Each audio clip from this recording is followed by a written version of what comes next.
Hello and welcome to Friday's Fragrant Quiz. This week, it's all about me, Melanie Jane. Well, why not? You don't call me a narcissist for nothing. And you can find the answers either in my website, bymelaniejane.com in the About section, or at the scentacademy.com/about. So let's dive right in. Question number 1. My students have lovingly given me a beautiful nickname, but what is it? Is it A, Frag Queen? Is it B, Fragrance Fairy?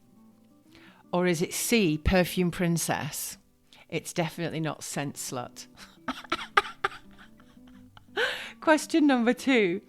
At the age of 8, my father gave me a gift that would be my first foray into fragrance, but what was that gift?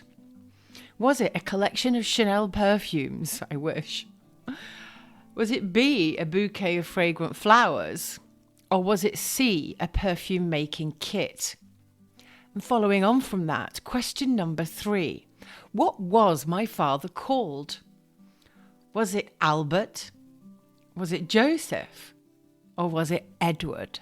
Question number 4, with no multiple choice for this one. In 1997, I went back to college as a mature student, and I went on to study 2 subjects, both of them diplomas, and both of them a year long. You get bonus points if you can name both of them, or you just get 1 point for one of them. Question number 5. What significant life event led me to pursue an education and career with essential oils? Was it A, I lost my sense of smell? Was it B, grief and postnatal depression? Or was it C, I lost my Gucci handbag? Question number 6. What project did I undertake for the Middle Eastern launch of a beer? Was it creating a themed cocktail? Was it designing a unique fragrance? Or was it organising a music festival? Question number 7. In which city did I begin my 2-decade journey in the Middle East? Was it Riyadh? Was it Doha? Or was it Dubai? Question number 8. Which iconic Middle Eastern 7-star... That gives you a clue because there's only one of them in the world. Which iconic Middle Eastern 7-star hotel did I host perfume masterclasses where people would fly in from around the world to attend? Was it A, the Burj Khalifa? Was it B, the Burj Al Arab? Or was it C, the QE2? Question number 9. A chance meeting with which famous scent maverick inspired me to rebrand my business under my own name? Was it Coco Chanel? Was it Frederic Malle? Or was it Jo Malone?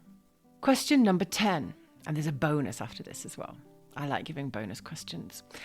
Which iconic car brand did I create perfume making activities for the launch of their new supercar? So I created perfume making activities for a car brand it was for the launch of their car. Was it Toyota? Was it Mercedes? Or was it Rolls-Royce? And finally, we have the bonus question. I'm known by my first 2 names. I have several, but my first 2 names is Melanie Jane. But do you know what my last name is? Is it A, Attenborough? Is it B, Nightingale? Or is it C, Valentine? So how did you get on with those easy peasy questions? Question number 1 was, I have a nickname that my students gave me very lovingly. And what was it? Was it Frag Queen? A. Was it Fragrance Fairy? Or was it Perfume Princess? And the answer is not Scent Slut. The answer was Fragrance Fairy. I first got this name at the Habtoor Palace perfume masterclass that I did with one of my students who attended quite a few of my classes. And then other students started to draw pictures of me dressed as a fairy, which was very sweet.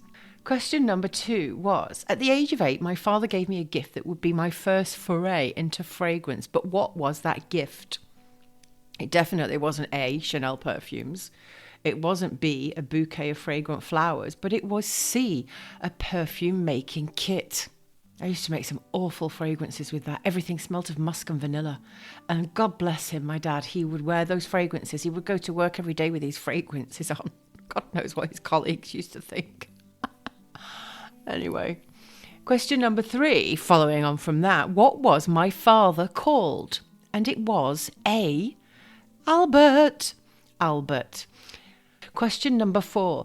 In 1997, I went back to college as a mature student, but what subjects did I study? Now, I studied one from 97 to 98, and then I studied another diploma from 98 to 99. You get 1 point for naming one of them, 2 points for naming both. So in 97, I studied holistic therapy.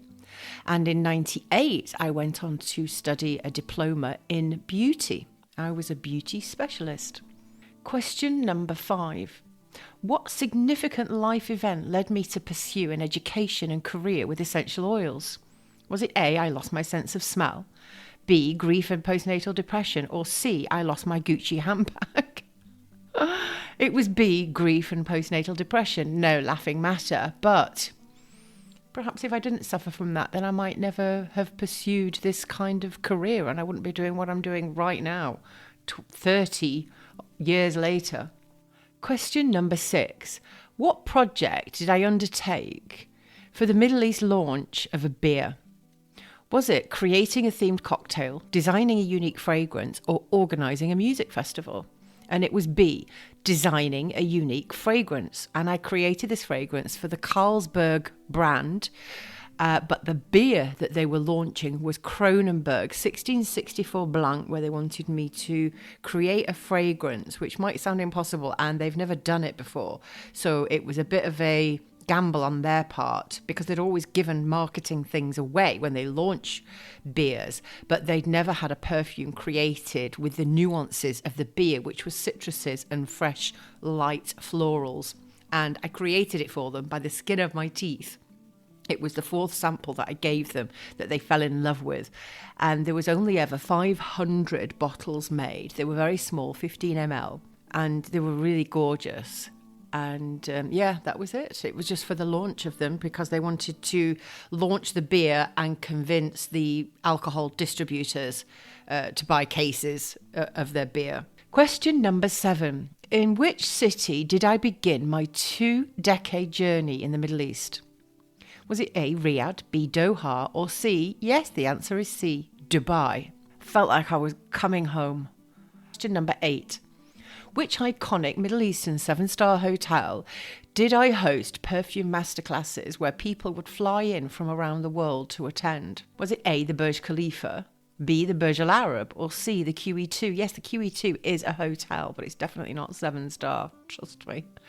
And it was B, the Burj Al Arab. I had people that would come from Middle Eastern countries, European countries, Bangkok. One guy from New York, he flew all the way from New York to Dubai to attend a class at the Burj Al Arab for the weekend, literally. And I'm like, oh my God, I can't believe that you've come all this way. What was it? Was it the venue of the Burj Al Arab that made you want to come? He said, no, it was your face.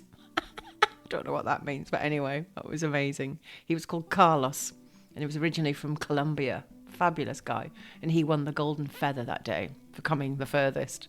Question number 9. A chance meeting with which famous scent maverick inspired me to rebrand my business under my own name?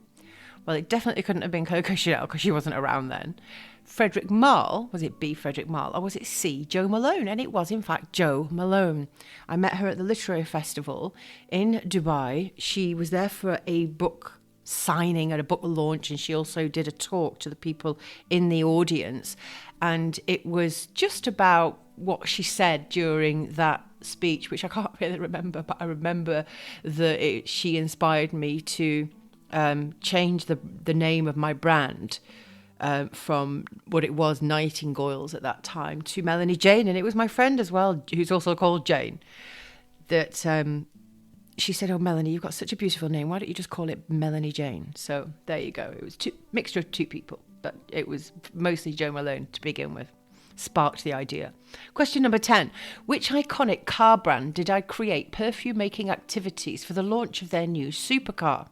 And it was A, Toyota. It wasn't Mercedes, although I did get approached for Mercedes to do a similar project for the launch of their new Mercedes Maybach, and it wasn't Rolls-Royce. So it was Toyota, and they were launching the Supra, the 2020 Supra. They had an event that was full of over 100 press influencers and VIPs for the launch of this car, and they had lots of activities, mostly to do with cars. They had a chocolate making stand, and then they had my perfume making activity, whereby everybody that came to the event got to make a fragrance and take it home and have a scent memory of the event of the Toyota. It was a very clever thing for them to do, because fragrance sparks memories, doesn't it? Bonus question. I'm known for my first two names, Melanie Jane, but do you know my last name? Is it A, Attenborough? No, that would be David. Is it B, Nightingale? Or is it C, Valentine? And it is Nightingale. Melanie Jane Nightingale. I do love my name. It's very lovely. People used to say, is that your real name? Because it's really nice. And I was like, yes, it is. I was born Melanie Jane Nightingale. My father was Albert Nightingale, but his sister, interesting fact, was called Florence. Yes, not the Florence Nightingale from, was it the Crimean War days when she was a nurse? But she was actually called Florence Nightingale, and then she got married and made the huge mistake of changing her last name to Broughton, because that was the done thing, wasn't it, in those days? Probably 60 years, 70 years ago now, when she got married. Yeah, Florence Broughton. Yeah, it doesn't really have the same ring, does it? Anyway, there you go. That was this week's Friday's Fragrant quiz. I hope you enjoyed it. And next week, it will be something random again. Maybe you want a quiz about you. If you do, send me over 10 questions and a bonus all about you with 3 multiple choice answers, and I'll gladly read it out. That's it. Take care. A biento.